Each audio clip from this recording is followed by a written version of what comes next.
Olá, profissional da área de saúde. Você que quer saber muito mais sobre a acreditação, você chegou no canal certo. Se você está vendo que o manual da ONA é bem complicado, aqueles requisitos têm vários termos que a gente não consegue entender e principalmente como aplicar aquilo na minha instituição, é aqui que você vai encontrar a resposta. Mas se você vai ser certificado, está passando por uma visita de certificação ou recebeu um relatório da ONA e você precisa fazer um plano de ação e não entende o que o avaliador colocou naquele relatório, mas como você evidencia aquilo, aqui também é o lugar certo para você entender esse assunto.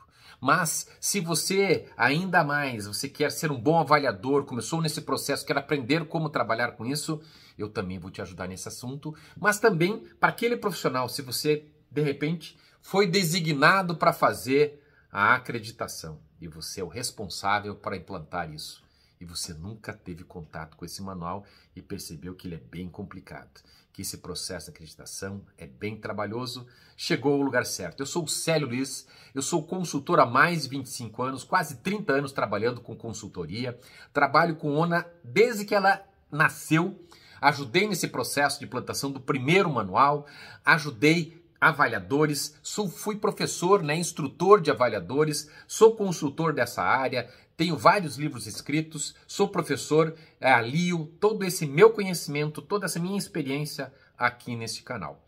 Mais uma vez, peço a sua gentileza que você clique, faça um like, clique lá no sininho para receber as notificações, escreva qualquer comentário, qualquer situação, qualquer dúvida, escreva lá para o YouTube entender como relevante. Senão, ele vai ficando no limbo aí da internet e esse vídeo não chega a mais pessoas, que é o necessário, que é o nosso objetivo, tentar ajudar mais as pessoas a interpretar esse manual. Então aqui é o nosso destino desta grande interpretação do manual. Mas se você, de repente, precisa tirar uma dúvida pontual, quer esclarecer, nós temos o nosso Tira Dúvidas, que você pode contratar. Existe um link aqui na descrição do vídeo, você clica lá no link, e você escolhe o dia que você quer fazer esse Tira Dúvida, faz o pagamento, tudo de maneira online, você escolhe o dia, recebe as informações, recebe o link da consultoria, aliás, da mentoria do Tira Dúvidas online e está tudo certo. Mas também se você quiser tirar, por exemplo, uma mentoria ou quiser ter uma mentoria, nós temos também o trabalho de mentoria, que é um trabalho muito mais aprofundado, muito mais dinâmico, com muito mais tempo. E a gente tem vários mentorados aí pelo Brasil inteiro, desde médico, enfermeiro, a diretor do hospital. Nós estamos atendendo com o maior prazer essa turma, eles adoram o nosso processo. E também se você quiser uma consultoria, um treinamento presencial online, toda a descrição está aí dentro do nosso vídeo. E hoje, pessoal, nós vamos começar mais uma subseção, a subseção que relaciona-se à segurança institucional. Mais uma grande sessão que nós vamos comentar, trazendo conhecimento prático e as melhores sugestões que você tem. Logo após a nossa vinheta, vamos lá para mais uma subseção?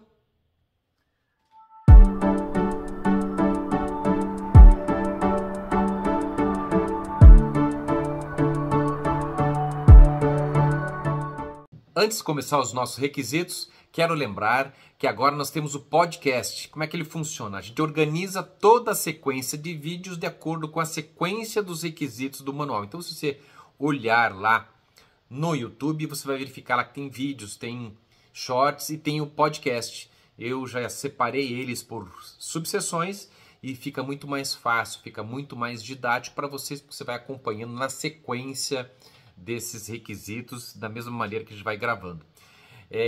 Como é que ele funciona? Eu só consigo montar esse podcast depois que eu fecho todos os requisitos de padrão daquela subseção. Então, essa sessão que nós estamos gravando agora, iniciando agora, que nós temos apenas 5 requisitos, ela ainda não vai ser criada esse podcast. A partir do momento que a gente conclui todos os requisitos da sessão, eu vou juntar então aí no podcast, mas você consegue acompanhar, ou seja, semana que vem eu lanço os outros requisitos, você consegue analisar esses requisitos. Mas se você chegou nesse canal agora há mais tempo, depois desse vídeo que foi gravado, você vai encontrar a sequência lá no podcast, ok? Vamos aos requisitos.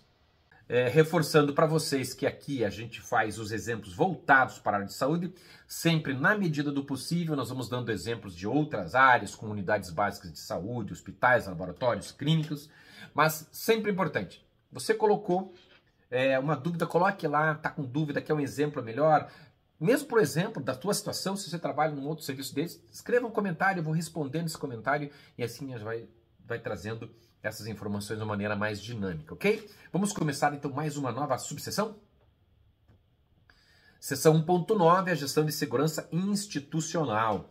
É bacana porque ela fala aqui na segurança institucional, mas em alguns momentos a ONA ela descreve de maneira inadequada essa subseção que logo a sequência eu vou estar explicando para vocês. Então, prestem bem atenção na subseção. A subseção é segurança institucional. Toda vez que eu falo em segurança institucional, estou falando da instituição, que envolve o quê? Estrutura física, equipamentos, pessoas. Percebe? Segurança institucional está envolvendo, nesse caso, todos esses critérios, inclusive a segurança de tecnologia de informação também. Então, o termo segurança institucional é justamente nisso.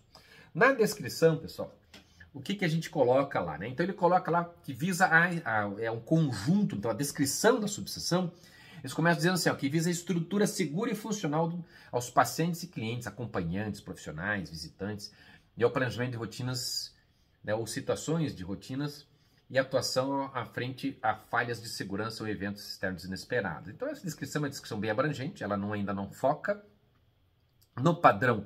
Se você analisar ali o padrão, ele está perguntando justamente é o planejamento, é a documentação, é a operacionalização desse processo, dessas rotinas, frente a esses eventos externos inesperados e falhas da segurança. Eu acredito que, inclusive, esse padrão ele está inadequado, ao meu ver, porque o padrão tem que ser o quê? O padrão tem que ser o correto, ou seja, ele deveria planejar situações de segurança prevendo segurança, não ações, né, para determinar falhas, né? A prevenção é ideal, mas é a principal questão desse requisito. Sem mais delongas, pessoal, vamos direto aí para o nosso requisito número 1. Requisito número 1, então, é basicamente falando da seção 1, né, gestão organizacional, e essa seção é a seção 1.9, gestão da segurança institucional. Dimensiona profissionais de acordo com a realidade da organização, considerando as boas práticas de segurança patrimonial. Mais uma vez, a ONA ela é redundante, né, porque ela já fala isso em gestão de pessoas. Então, quando a gente vai lá na gestão de pessoas, na subseção, nós já verificamos sobre as questões de dimensionamento. Eu já falei isso para vocês. Então, ela acaba repetindo isso. Mas, basicamente, ela ainda dá algumas orientações e define o quê? Parâmetros técnicos oficiais aplicáveis. Pessoal, padrões técnicos aplicáveis para segurança patrimonial, não existe legislação para isso que determina a quantidade mínima. Então, não existe um padrão técnico oficial para a área de segurança. Eu falo com propriedade porque eu fui da área de segurança pública por mais de 30 anos e eu conheço muito bem a legislação, então não existe parâmetro técnico para aspectos de segurança patrimonial definidos em nenhuma lei, não existe isso. Então esse parâmetro técnico é um parâmetro mais subjetivo do que a gente coloca. Mas importante a gente analisar essa descrição desse requisito. Ele está falando que considerando boas práticas de segurança patrimonial. Esse requisito padrão deveria estar corrigido, deveria estar atrelado à segurança institucional. Isso pode me induzir ao erro achando que eu só devo proteger o patrimônio, entendeu? Físico, estrutural, não. O patrimônio institucional, ele envolve também os colaboradores. Então, segurança patrimonial só afeta isso. Mas vamos aqui adotar uma interpretação mais ampliada. Como é que eu considero, então, esse dimensionamento? Como eu já falei nas outras sessões, estabeleça uma volumetria, estabeleça o mínimo existente e o máximo, que já estou até colocando aqui as dicas, né? O mínimo existente e o máximo, ou seja, qual que é o ideal para ter de segurança dentro da sua instituição? Qual que é o mínimo que eu devo ter, senão eu tenho problema? E qual que é o máximo existente? Então, tem que ter o existente, o mínimo e o máximo. Ou seja, porque se eu chego no mínimo, eu tenho que acionar plano de contingência. Se eu estou sem o mínimo, eu tenho que mudar o plano de contingência para esse processo. Então, o que a ONA orienta? O volume de atendimento, ou seja, qual que é o volume ideal de atendimento que suporta a quantidade de seguranças. A questão de turnos definidos, ou seja, eu tenho que ter um turno definido. Se eu tenho lá, por exemplo, um vigilante, um segurança, eu não posso ter intervalos, e claro, porque em determinados horários. Então, permitir, por exemplo, bom, eu tenho um segurança lá na recepção, de manhã, no turno das 7 às 13. Aí o turno das 13 às 19, às 18 ou às 19 faltou o colaborador. E ele está sem colaborador. Não, é que faltou. Bom, se você disse que deve ter um colaborador, então eu devo ter este critério. Então eu não posso funcionar sem. Então lá no mínimo e máximo, se eu disse o seguinte, que lá na recepção eu só devo funcionar com 1, eu não posso funcionar com 0. Percebe? Então nós temos que analisar justamente esses turnos definidos, essa produtividade, esses turnos definidos, né, para que assegurem essa segurança. Também fala aqui na mudança de turno, ou seja, isso é evidente, né, na troca de segurança eu não posso, não. Agora a troca de segurança, o segurança sai lá da recepção e vai lá trocar de roupa, mudar a roupa, depois o outro entra e fica esse lapso de tempo sem segurança. Não, pessoal, tem que ter sobreposição ou passagem de plantão um para outro, não pode ficar descoberto. Como é que você vai fazer isso? Procedimentos, formulários e fluxos. Sério, mas eu tenho uma empresa terceirizada de segurança. Eu preciso ter POP para isso? Sim, preciso ter POP. Eu posso utilizar o POP lá da empresa de segurança? Pode, lógico que pode, mas você vai ter que validar esse POP para o seu hospital. Ou seja, você vai ter que pegar aquele POP e alguém vai ter que fazer uma análise crítica daquele POP lá da empresa e validar, assinar. Então o diretor administrativo vai ter que assinar e carimbar que ele valida aquele POP. Daí você pode manter aquele POP lá. Mas veja bem, não só os POPs da empresa de segurança, porque vão ter POPs que vocês vão ter que criar. Criar, né, melhor dizendo, vocês vão ter que criar esse POP. Por exemplo, imagine que seja uma situação de um paciente de isolamento, que está surtando. Percebe? Quais são os cuidados que esse segurança vai ter que ter para poder imobilizar, conter esse paciente, manter a segurança e a proteção dos demais. Percebe? Então, alguns procedimentos padrões vocês vão ter que produzir e manter juntamente com vocês. Então, procedimentos, formulários, aí aqui a evidência é o dimensionamento e as escalas, que são as melhores evidências. Já falei do mínimo e do máximo. Estabelecer a volumetria, ou seja, quanto que eu devo atuar, quanto segurança eu devo atuar, quais são as contingências e quais são os indicadores, ou seja, se eu estou tendo muito problema no meu hospital de violência, de reclamação, quantos desses segurança consegue na conta? 1 da conta, 2 da conta, 3 da conta? Ou então 1 da conta, quando quebra o pau lá, com o perdão da expressão, eu tenho que chamar um outro posto e fica descoberto outro posto. Eu tenho um volante, eu tenho um reserva, eu tenho um rondante por esse hospital para eu acionar quando eu preciso, ou está contado certinho, eu tenho um na recepção, outro na recepção 2, outro na recepção 3, se quebrar o pau aqui num lugar aqui, deixa descoberto os dois, daí entra o amigo do alheio lá e furta o hospital, porque de repente aquilo estava descoberto, ou eu crio uma situação numa recepção para ter uma briga, para abandonar lá o hospital, e daí eu entro para outro lugar para roubar o equipamento, fácil de manipular, fácil de conseguir, de esconder um aparelho pequeno, percebe? Então a gente tem que tomar muito cuidado em relação a essa segurança, ok? Vamos para o próximo requisito? Requisito 2. Possui profissionais com competência e capacitação compatíveis para identificar e reduzir os riscos relacionados à segurança patrimonial. De novo, cita segurança patrimonial, pessoal. Entenda como segurança institucional.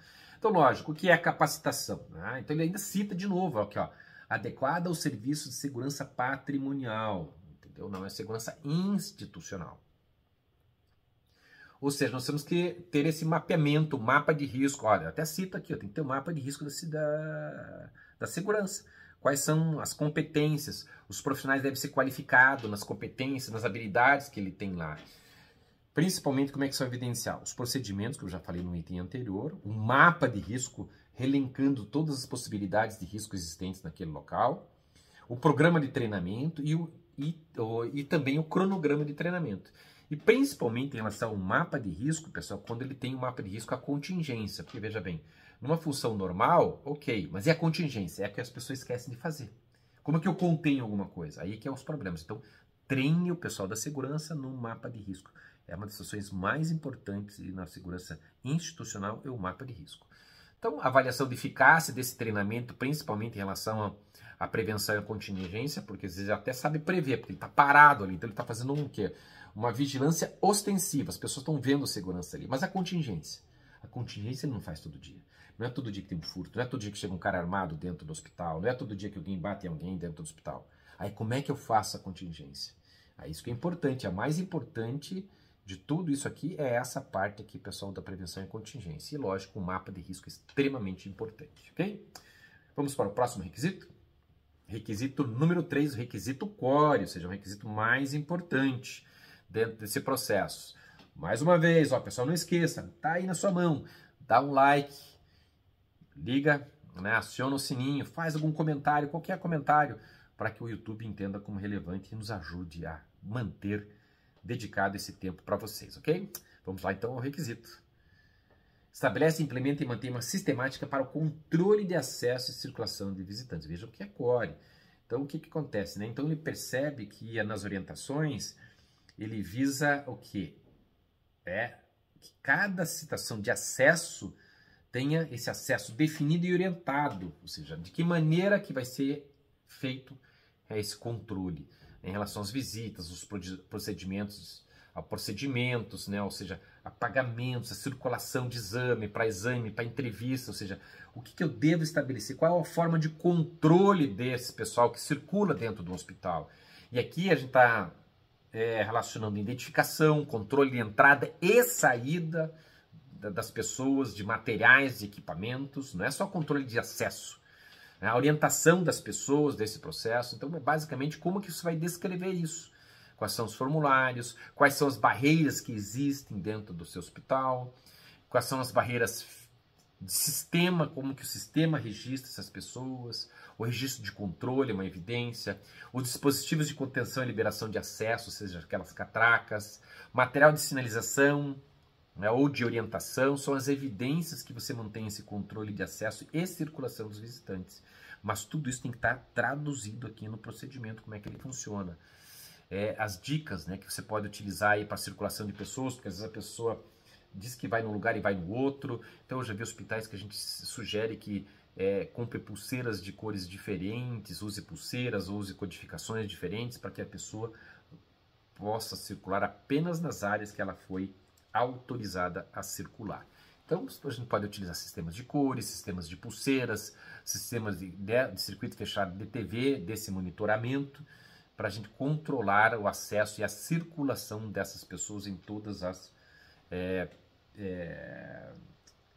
possibilidades que ele pode ter de acesso dentro da instituição, ok?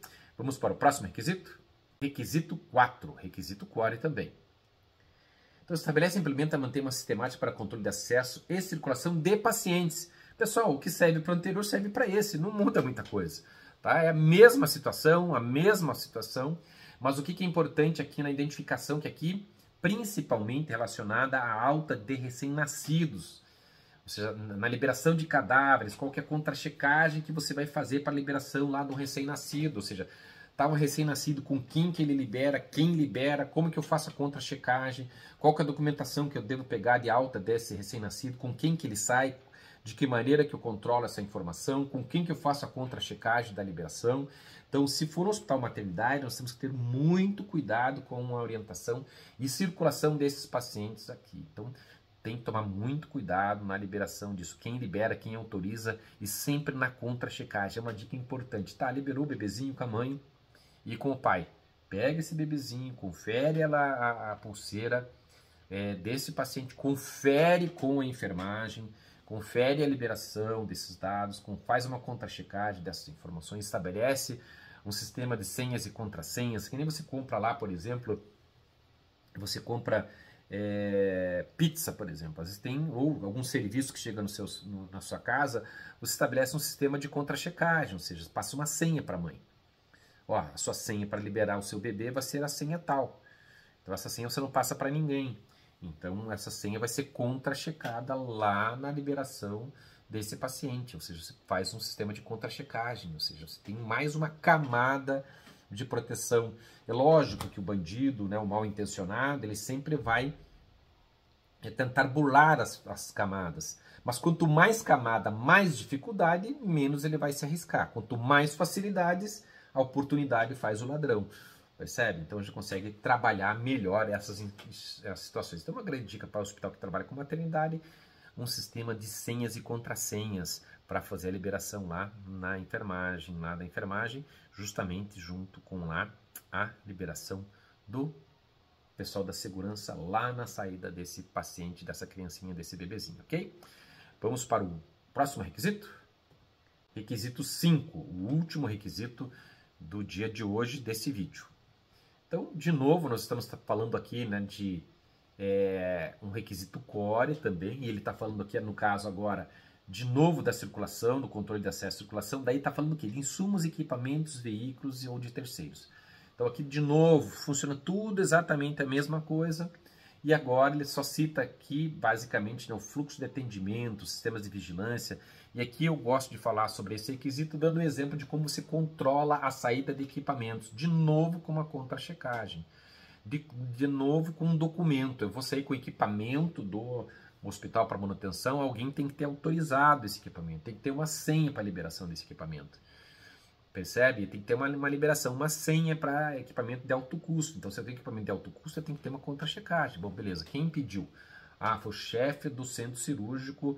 Ele tem que ter, então, o chefe do centro cirúrgico tem que estar assinado, o chefe da manutenção tem que estar assinado, ou quem cuida do patrimônio, e alguém tem que ter uma senha para liberar lá na portaria para poder liberar esse equipamento. Percebe? Então nós temos também um sistema de contra-checagem e a circulação de terceiros. Então não é porque eu frequento toda hora esse hospital que eu vou poder entrar sem senha, sem controle, sem fluxo, sem um crachá, sem algum sistema de identificação. Então você vai definir qual que é a forma que você tem, a maneira como é que você vai controlar isso, quais são os formulários, se vão ser formulários físicos ou eletrônicos. E também aqui o fluxo de alta entra, né? Mas aqui a gente pode chamar, são as mesmas coisas, são os mesmos sistemas de contenção e de liberação que a gente utiliza dentro do hospital. E aqui eu também posso utilizar o sistema de cores para algum equipamento. Lógico, o sistema de pulseiras não funciona para equipamento aqui, mas eu posso também utilizar o sistema de pulseiras para terceiros, prestadores de serviço dentro do seu hospital. Ok, pessoal? Então chegamos ao final de mais um bloco, de uma nova sessão. Deixe o seu like, faça o seu comentário e se você, mais uma vez, estiver interessado em algo mais aprofundado, nós temos o nosso Tira Dúvidas, nós temos mentoria, nós temos consultoria presencial à distância e a gente consegue atender vocês de maneira muito bacana para qualquer dificuldade que você tiver em relação à acreditação ONA e você vai sair daqui muito satisfeito. Nós temos um índice maravilhoso das pessoas que fazem a mentoria, que fazem o Tira Dúvida, todas saem extremamente satisfeitas com o nosso material dedicado para vocês. Então, bons estudos, se aprofundem nesse material e a gente está aí à disposição de vocês. Sucesso, até o próximo vídeo.